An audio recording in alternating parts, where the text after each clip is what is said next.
Soninha, glória a Deus. Um brinde. Segundou, hein, povo? Hoje é dia de congregar e hoje é o melhor dia de todos os dias que o Senhor faz. A gente vai ler, hoje é dia 186. E a gente vai ler 2 Reis 12, 13 e 2 Crônicas 24, tá? Vamos lá, então. No 7º ano de Jeú, Joás começou a reinar. Ele reinou 40 anos em Jerusalém. Sua mãe se chamava Zíbia e era de Berseba. Ensinado e preparado pelo sacerdote Joiada, Joás agradou o Eterno durante toda a sua vida, mas ele não eliminou os altares ao Deus da fertilidade. O povo continuava oferecendo sacrifícios e incenso nesses altares. Joás disse ao sacerdote: pegue o dinheiro que foi trazido como oferta ao templo do Eterno, tanto de ofertas obrigatórias quanto das voluntárias, e faça que os sacerdotes mantenham um registro dos valores e usem esse dinheiro para os reparos do templo. Mas até o 23º ano do reinado de Joás, os sacerdotes não haviam feito nada, e o templo do Eterno estava se deteriorando. O rei Joás chamou o sacerdote Joiada e o grupo de sacerdotes e perguntou: por que vocês não fizeram os reparos do templo? Vocês estão proibidos de ficar com o dinheiro para os reparos do templo. De agora em diante, entreguem tudo o que recolherem. Os sacerdotes concordaram em não pegar o dinheiro e em transferir a responsabilidade pelos reparos do templo. Joiada pegou uma caixa, fez uma abertura na parte de cima. A caixa foi posta do lado direito da entrada principal do templo do Eterno. Todas as ofertas trazidas ao templo eram depositadas na caixa pelos sacerdotes que guardavam a entrada. Quando percebiam que já havia uma boa quantidade de dinheiro na caixa, o secretário do rei e o sacerdote principal abriam a caixa e contavam o dinheiro. Eles entregavam o dinheiro para os responsáveis pelos projetos do templo, que então pagavam carpinteiros, construtores, pedreiros e cortadores de pedras. Também compravam madeira e pedras lavradas para os reparos e as reformas do templo do Eterno. Aplicavam tudo na manutenção do templo. Nenhuma oferta trazida ao templo do Eterno era utilizada para as despesas do culto, como bacias de prata, cortadores de pavios, trombetas e demais utensílios de ouro e prata. Todo o dinheiro era entregue aos responsáveis pela manutenção do templo e nem era preciso fiscalizar os responsáveis pelo dinheiro destinado a essa obra, porque todos eram muito honestos. Já as ofertas de reparação e de perdão não eram destinadas à manutenção e nem à reforma do templo. Elas ficavam com os sacerdotes. Nesse meio tempo, Azael, rei da Síria, atacou a cidade de Gate e a conquistou. Depois quis atacar Jerusalém. E diante da ameaça, Joás, rei de Judá, reuniu todos os objetos consagrados que haviam sido dedicados por seus antecessores Josafá, Jeorão e Acasias, reis de Judá, mais os objetos por ele mesmo dedicados e todo o ouro que pôde encontrar nos cofres do palácio, e enviou tudo para Azael, rei da Síria. Com isso, Azael não incomodou mais Jerusalém. O restante da vida e dos feitos de Joás, todas as suas realizações, está tudo registrado nas crônicas dos reis de Judá. Por fim, os oficiais do palácio conspiraram contra ele e o assassinaram quando ele descia a rampa da fortaleza pelo lado de fora do muro da cidade. Os assassinos foram Josabade, filho de Simeate, e Josabade, filho de Somer. Joás morreu e foi sepultado no túmulo da família na cidade de Davi. Seu filho Amazias o sucedeu como rei. No 23º ano de Joás, filho de Acasias, rei de Judá, Jeoacás, filho de Jeú, começou a reinar sobre Israel e Samaria. Ele reinou 17 anos. Ele agiu mal diante do Eterno, seguindo os passos de Jeroboão, filho de Nebate, que levou Israel a uma vida de pecado. Ele não se desviou desses pecados. Por isso, o Eterno se enfureceu contra Israel e o entregou a Azael, rei da Síria, e a Ben-Hadad, filho de Azael. Israel ficou sob o domínio deles durante muito tempo. Um dia, Jeoacás orou ao Eterno e ele respondeu. O Eterno viu que Israel sofria sob a opressão do rei da Síria. O Eterno designou um libertador em Israel que o livrou da opressão da Síria. Os filhos de Israel puderam viver novamente em paz em suas casas, mas isso não fez diferença, eles não mudaram de vida. Não se afastaram dos pecados que Jeroboão tinha introduzido em Israel. Os altares da deusa da prostituição Aserá continuaram ditando a religião em Samaria. Depois da opressão de Hazael, não restou quase nada do exército de Joacás, exceto 50 cavaleiros, 10 carros de guerra e 10.000 soldados de infantaria. O rei da Síria tinha destruído o exército e reduzido a pó o que restou. O restante da vida e dos feitos de Jeoacás, com as suas realizações, está tudo registrado nas crônicas dos reis de Israel. Jeoacás morreu e foi sepultado com seus antepassados em Samaria. Seu filho Jeoás foi seu sucessor. No 37º ano de Joás, rei de Judá, Jeoás, filho de Jeoacás, começou a reinar sobre Israel em Samaria. Reinou 16 anos. Ele agiu mal diante do Eterno, pois não se desviou em nada dos pecados que Jeroboão, filho de Nebate, fez Israel cometer.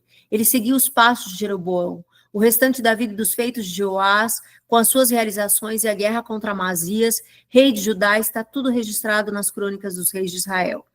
Joás morreu e descansou com seus antepassados. Jeroboão foi seu sucessor. Joás foi sepultado em Samaria, no cemitério real. Eliseu sofria de uma doença incurável, e Joás, rei de Israel, foi visitá-lo. Quando o rei viu Eliseu, começou a chorar. Meu pai, você é a força, os carros e os cavalos de Israel. Eliseu lhe disse, vá buscar um arco e algumas flechas. O rei trouxe o arco e as flechas. Ele disse ao rei, pegue o arco, e ele pôs as mãos no arco, e Eliseu pôs as suas mãos sobre as mãos do rei. E Eliseu disse, agora abra a janela que dá para o leste. Ele abriu. O profeta disse, atire, ele atirou. Eliseu exclamou, essa é a flecha da vitória do Eterno, a flecha da libertação da Síria. Você lutará contra a Síria até não restar nada daquele reino. Disse Eliseu, agora pegue as outras flechas, e ele as apanhou. Eliseu disse ao rei de Israel, bata no chão. E o rei bateu no chão 3 vezes e parou. O homem de Deus ficou zangado com ele. Por que não bateu 5 ou 6 vezes? Se tivesse feito isso, você eliminaria a Síria de vez. Mas desse jeito você a derrotará apenas 3 vezes. Depois disso, Eliseu morreu e foi sepultado. Passado um tempo, as hordas moabitas invadiram o país, como costumavam fazer todos os anos. Certo dia, alguns homens estavam sepultando um morto e viram um desses bandos. Eles jogaram o morto no túmulo de Eliseu e saíram correndo. Quando tocou os ossos de Eliseu, o morto ressuscitou. Levantou-se e saiu andando. Hazael, rei da Síria, atormentou e oprimiu Israel durante todo o reinado de Joacás. Mas o Eterno teve compaixão do povo. Foi leal para com eles por causa da aliança feita com Abraão, Isaque e Jacó. Ele nunca desistiu deles e nunca quis destruí-los. Hazael, rei da Síria, morreu. Ben-Hadad foi seu sucessor. Jeoás conseguiu retomar as cidades que Ben-Hadad, filho de Hazael, tinha capturado do seu pai Jeoacás. Jeoás foi à guerra 3 vezes e conseguiu recuperar as cidades de Israel. Agora, 2 Crônicas 24. Joás tinha 7 anos de idade quando começou a reinar e reinou 40 anos em Jerusalém. Sua mãe se chamava Zíbia, Gazela. Ela vinha de Berseba. Educado e ensinado pelo sacerdote Joás agiu corretamente diante do Eterno durante a vida de Joiada. Joiada escolheu 2 mulheres para ele e Joás teve filhos e filhas. Depois de um tempo, Joás decidiu fazer reformas no templo do Eterno. Reuniu os sacerdotes e levitas e ordenou: vão às cidades de Judá todo ano e arrecadem o imposto da população para a reforma do templo do seu Deus. Esse trabalho será a responsabilidade de vocês. Mas os levitas não se esforçaram e não fizeram nada. Meu Deus, segunda vez. Ou está repetindo, não está repetindo. Então o rei mandou chamar Joiada, o sacerdote principal, e perguntou: por que você não mandou os levitas trazerem de Judá e de Jerusalém o imposto que Moisés, servo do Eterno, e a comunidade de Israel determinaram para a manutenção do lugar da adoração? Veja em que condições está o templo. Atalia, aquela mulher perversa, e seus filhos deixaram o templo em ruínas e levaram os objetos consagrados para cultuar Baal. Seguindo as ordens do rei, eles fizeram uma urna, puseram na entrada do templo do Eterno, depois mandaram anunciar em todo o território de Judá e Jerusalém o pagamento obrigatório do imposto que Moisés havia instituído, quando Israel ainda estava no deserto. A população e os líderes ficaram felizes com a resolução e contribuíram com alegria até encher a urna. Sempre que os sacerdotes levavam a urna para os fiscais do rei, e eles contavam que estava cheia, o contador real e o oficial do sacerdote principal retiravam o dinheiro e a urna era levada de volta. Eles faziam isso regularmente e conseguiam arrecadar muito dinheiro. O rei e o sacerdote Joiada entregavam o dinheiro aos encarregados do templo, que por sua vez pagavam os pedreiros, os carpinteiros responsáveis pelos reparos no templo do Eterno. Eles trabalharam sem interrupção até a reforma ser concluída. O templo ficou como novo. Terminada a obra, devolveram o dinheiro que havia sobrado ao rei e a joiada. Esses recursos foram utilizados para a confecção de utensílios para o templo e para os sacrifícios diários e ofertas queimadas, vasilhas e outros objetos de ouro, de prata e para uso litúrgico. Enquanto Joiada estava viva, as ofertas queimadas eram oferecidas regularmente no templo do Eterno. Joiada morreu em idade avançada. Ele tinha 130 anos. Ele foi sepultado no cemitério real porque tinha se destacado muito no seu serviço a Israel, a Deus e ao seu templo. Depois da morte de Joiada, a situação mudou para pior. Os dirigentes de Judá tiveram uma audiência com o rei e ele atendeu aos pedidos deles. Assim, abandonaram o templo do Eterno e passaram a servir a deusa da prostituição. Por causa desse pecado, Deus ficou furioso com Judá e Jerusalém.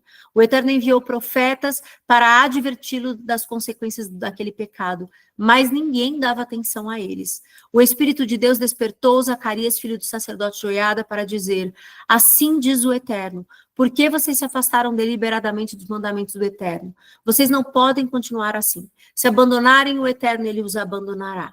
Mas alguns tramaram contra Zacarias e com a cumplicidade do rei. Na verdade, por ordem dele, o apedrejaram até a morte, dentro do pátio do templo do Eterno. Foi assim que o rei Joás retribuiu a lealdade do sacerdote que o havia proclamado rei. Assassinou o filho de Joiada. As últimas palavras de Zacarias foram: veja isto, ó Eterno, que eles paguem por isto. Cerca de um ano depois, as tropas dos arameus atacaram Joás, invadiram Judá e Jerusalém, massacraram os líderes e mandaram todo o despojo para o rei em Damasco. O exército arameu era bem pequeno, mas o Eterno o usou para derrotar o grande exército de Joás, porque eles abandonaram o Eterno, o Deus dos seus antepassados. Os sírios foram instrumentos do castigo de Deus contra Joás. Joás foi gravemente ferido na batalha e os próprios oficiais do rei o mataram, numa conspiração tramada na corte como vingança pelo assassinato do filho do sacerdote Joiada. Ele foi morto na própria cama e sepultado na cidade de Davi, mas ele não teve o privilégio de um túmulo no cemitério real. Os que conspiraram contra ele foram Zabade, filho do amonita Simeate, Jeozabade, filho do moabita Sinrite, e quanto aos seus filhos, as muitas sentenças proferidas contra Joás e a história da restauração do templo de Deus está tudo registrado nas anotações sobre os reis. Amazias, filho de Joás, o sucedeu. Concluído. Vocês viram que tem oferta obrigatória e voluntária, né? Então, queira ou não queira, oferte. Ai, eu amei isso, gente. Meu Deus. Oferta obrigatória e oferta voluntária. Agora eu já vou disseminar isso. Vou falar para todo mundo isso. Não bastasse a voluntária, tem a obrigatória. Então, ou se oferta ou você oferta.